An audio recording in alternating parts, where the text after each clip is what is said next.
हर month ऐसा होता है कि यदि इस मंथ 30 तारीख को पीरियड आई है तो हो सकता है कि अगला मंथ 5 को आए, या फिर ऐसा भी होता है कि इस मंथ यदि 30 तारीख को पीरियड आया है तो अगला मंथ 25 को आए। तो कई फीमेल हैं जिनके पीरियड 5-5 दिन पहले आते हैं, बहुत सारी फीमेल ऐसी हैं जिनके पीरियड 5-5 दिन बाद जाते हैं, ठीक है।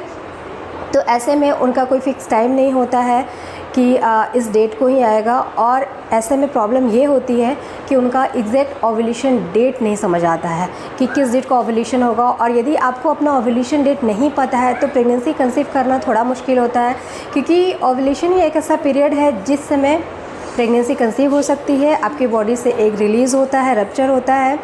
तो ऐसे में प्रेगनेंसी कैसे कंसीव हो सकती है, कैसे अपना ओव्यूलेशन पीरियड पता करें, इस बारे में आज के इस वीडियो में हम जानने वाले हैं। तो चलिए वीडियो शुरू करते हैं। वीडियो शुरू करने से पहले अगर मेरे चैनल पर नए हैं और अगर मेरा ये वीडियो आप लोगों के लिए थोड़ा भी हेल्पफुल है, प्लीज़ वीडियो को लाइक शेयर ज़रूर कीजिएगा। पहली बार चैनल को विजिट कर रहे हैं तो ज़रूर से सब्सक्राइब करें। तो चलिए वीडियो को स्टार्ट करते हैं।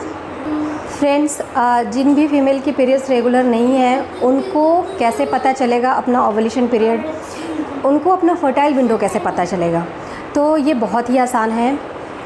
उनको करना क्या है, 6 मंथ के अपने पीरियड्स लेंथ को देखना है कि कितने दिन पर लगभग उनको पीरियड्स आते हैं।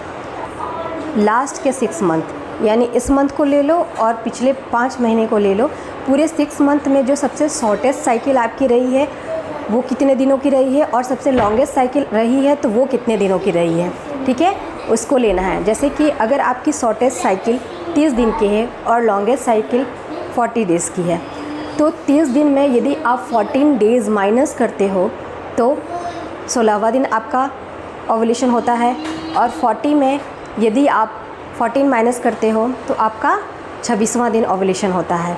यानी कि शॉर्टेस्ट साइकिल में 16वां दिन और लॉन्गेस्ट साइकिल में 26वां दिन। तो ये जो 16 से लेकर 26 दिन, ये पूरे 10 दिन का जो पीरियड है ना, ये आपका फर्टाइल विंडो है। इसी समय यही 10 दिनों के बीच आपका ओव्यूलेशन हो रहा होता है, ठीक है। एग्जैक्ट डेट तो नहीं पता, बट आपको ये तो पता चल गया है कि ये 10 दिन के अंदर आपका ओव्यूलेशन हो रहा है। तो इससे पहले के 10 दिन को आपको छोड़ देने हैं और बाद के 10 दिनों को छोड़ देने हैं। और ये जो बीच के 10 दिन हैं 16 से लेकर 26 तक का, इसमें आपको प्रेगनेंसी कंसीव हो सकती है। ये आपका फर्टाइल विंडो है और इन्हीं दिनों के बीच में आपका ओव्यूलेशन हो रहा होता है। तो इस मेथड से आप बहुत आसानी से नेचुरली प्रेगनेंसी कंसीव कर सकते हो, अपना ओव्यूलेशन मॉनिटर कर सकते हो। और ओव्यूलेशन जब भी होता है तो बॉडी में बहुत सारे सिम्टम्स आपको फील होंगे।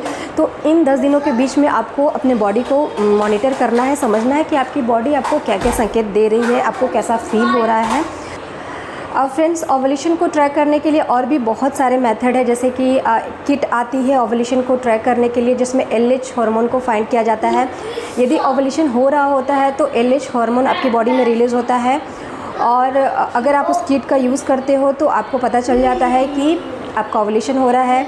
जैसे ही आप दोपहर का यूरिन की 2 बूंदें उस किट में डालते हो, यदि 2 लाइन आती है तो इसका मतलब ये है कि आपकी बॉडी में LH हार्मोन रिलीज़ हो रहा है, और अगले 12 से 24 घंटे के भीतर आपका ओव्यूलेशन होने वाला है।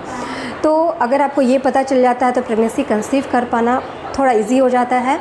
इसके अलावा आप फॉलिक्यूलर मॉनिटरिंग भी करा सकते हो, बट हमेशा वो नहीं करा सकते, क्योंकि उसके लिए प्रॉपर टाइम होता है, डॉक्टर के पास जाना होता है, और हर रोज़ डॉक्टर आपको बुलाते हैं, इसलिए आपको प्रॉपर टाइम निकालना होगा, और हर मंथ ये करा पाना इतना पॉसिबल नहीं हो पाता है। इसलिए सबसे बेस्ट है कि आप कैलेंडर मेथड का यूज़ करें। और मैंने जैसे बताया है कि जो बीच का 10 दिन है वो सबसे सटीक होता है ये समझने के लिए कि आपका ओव्यूलेशन कब हो रहा है। प्रेगनेंसी उस समय ही कंसीव की जा सकती है। इस मेथड के थ्रू यदि आपके पीरियड्स इरेगुलर भी हैं फिर भी आप ओव्यूलेशन पीरियड अपना ट्रैक कर सकते हो, अपना फर्टाइल विंडो समझ सकते हो। तो आई होप मेरा ये वीडियो आप लोगों के लिए हेल्पफुल रहा होगा। अगर मेरा ये वीडियो आप लोगों के लिए हेल्पफुल है, प्लीज़ वीडियो को लाइक शेयर ज़रूर कीजिएगा। Thanks for watching.